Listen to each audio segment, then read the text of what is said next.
Good morning everybody and welcome to our live demonstration this morning, which is how to do mantelpiece arrangements. Now this morning's class, the demonstration, is really geared towards people who are just doing it for themselves. We're not going to do anything commercial, we're going to keep it very, very simple, and a lot of the material I'm going to use is stuff that could be foraged out of your own garden. Just trying to give you an idea, they're probably 35 centimetres, 35 centimetres, 12-15 inches approximately in length. So I just have a handful of them cut. I also have some silver Sussex cut, and I have that cut approximately the same length.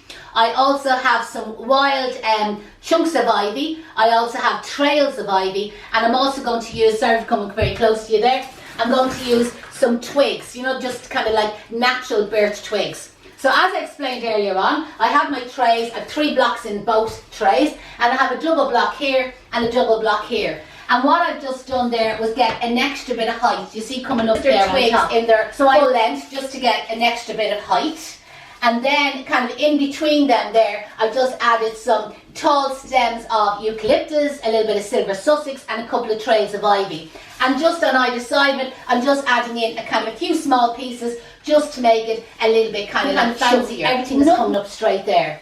On the right hand corner, I brought a couple of the trails coming downwards. So again, like using some of the twigs, and this is why I needed the double block of oasis. That gives me the space, or space that I can actually stick the twigs, you see, upwards into the floral foam without them actually falling out. Where if you just use the single block, you won't be able to get that insertion upwards on an angle into the floral foam. Add a few extra pieces there just to kind of thicken it out. And don't be afraid to step upwards on your oasis, and I'll probably add a few more trails to that as I go along. So that's how I started it off. I just have the candles resting in place. The candles aren't actually stuck down. I'm not using any candle holders. I'm not using the waxing sticks that I showed you before. As I said, most of these are battery candles, so I want to be able to get at the on and off switch underneath. And last year I found that was a mistake that I made, was I did use the waxing sticks. I inserted the candles into the floral foam, and of course once I had the candles switched on, it was too much effort to pull them back out again to switch them off, so it ended up then the batteries just went after about a week or so. Is with these, as I said, 30-35 centimetres, I'm just going to go randomly along the bottom of the tray and stick these pieces kind of upwards into the floral foam. Now as you can see, they're not all the same length. I'm leaving a little bit of space kind of in between them because I'm going to add some silver Sussex. I know I have a scissor stuck there. I was terrified that I'd lose the scissors, so I left kind of a couple of scissors around the place that I'd be able to put my hand on them. Just while you're doing that, Janette, somebody on Instagram is just asking, she has a table garland made, she wants to add flowers to it, but she wants them to last for Christmas. Either what date should she add flowers, or what type of flowers would be the best? Okay, if you're going to add, depending on what type of flowers, if you get a chance, comment and let us know. But if you're going to add something like roses, if it was me, I'd leave it till Monday, you know what I mean? So at least you'll have the fresh roses in, they'll be fresh into the suppliers or your local florist, and it means then they're going to last a good week. Like large-headed roses, the longer the stem, the bigger the heads, the better the quality, also the more expensive they are, but they can last up to 10 days. Where a shorter stem rose, smaller head, lower grade, not as good quality, you probably only get to 7 days. Depending on how hot your room is, you might even only get 5 days out of a short stem rose. If you're looking for flowers to last for ages, can't be orchids. Orchids are in season, they're real cheap this time of the year. The reason they're so cheap is there's no such thing as a red orchid, but you can get a burgundy wine coloured orchids. Orchids last for ages, great lasting flower, absolutely love the heat. All you have to do is keep them misted or sprayed, you know, that way. And they're not a popular flower in a flower shop this time of the year because people don't think of them as being a Christmas flower. But if it was me, I'd recommend you to get the wine burgundy orchids, or they have a lovely green one, or the cymbidiums, that's the mini orchids, and they're a better laster. But then you can't beat the carnations. Like carnations, you can't bloody well kill carnations. Carnations last.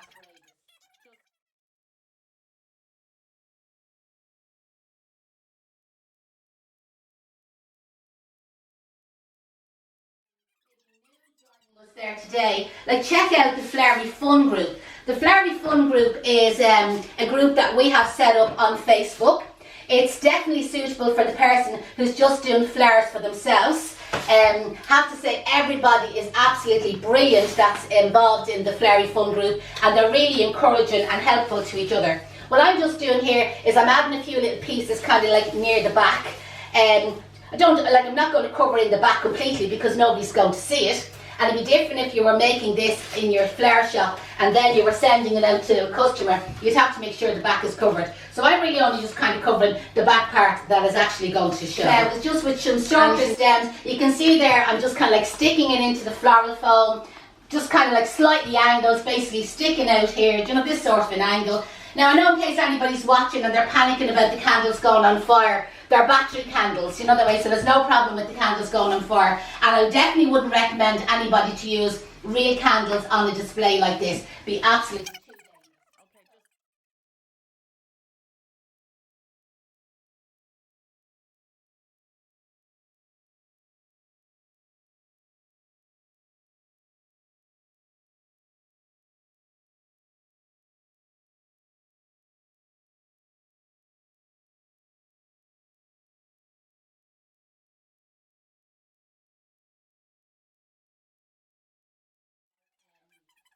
The garden. You fabulous seed heads on your ivy. Yeah, it's gorgeous, isn't it? Tell me what the name of it is now.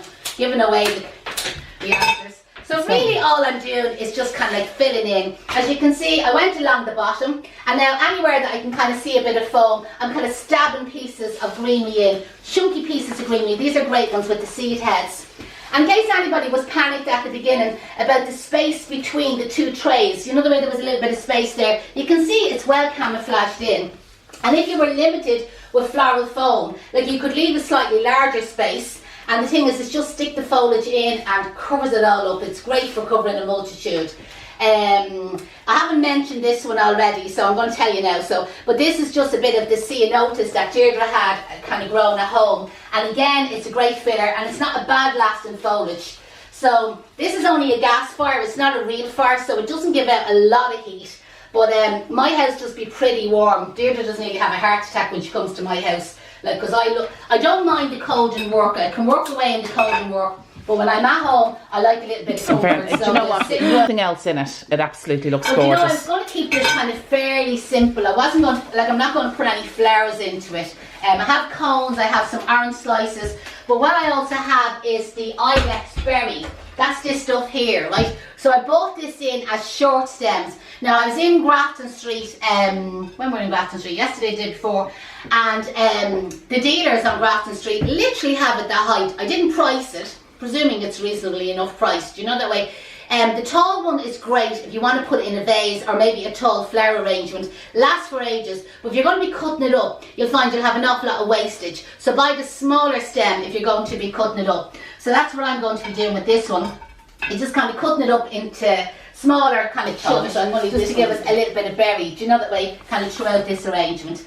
And again, no particular pattern. I'm just kind of like randomly setting embroidery gifts. You make it look so easy. She can't wait to try it. This actually is. You know, these are easy. I swear to God. And especially when you're making it on site, it's even easier. Where if you're making it in a shop to transport to somebody's house, it's a disaster because you're trying to make it that's transportable. But like, I'm not worried about the stuff all hanging down here, you know that way, or worrying about how to get that into a car or how it's all going to slot together.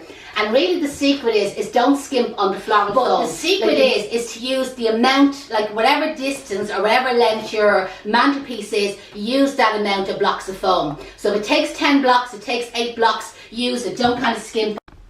So I've just added a couple more stems of the ilex, basically randomly throughout the arrangement. I've wired up a couple of the pine cones and a couple of the orange slices, and I've also added a few little robins. So nothing was following a particular pattern, everything was just random. I hope you enjoyed that tutorial. Again, you can watch it at any stage. You'll probably find that we post it on YouTube, so if you need to watch it next year, all you have to do is Google Case Flower School on YouTube, and you'll find all our free tutorials that you can watch anytime. Have a Merry Christmas, everybody, and thanks a million for joining in.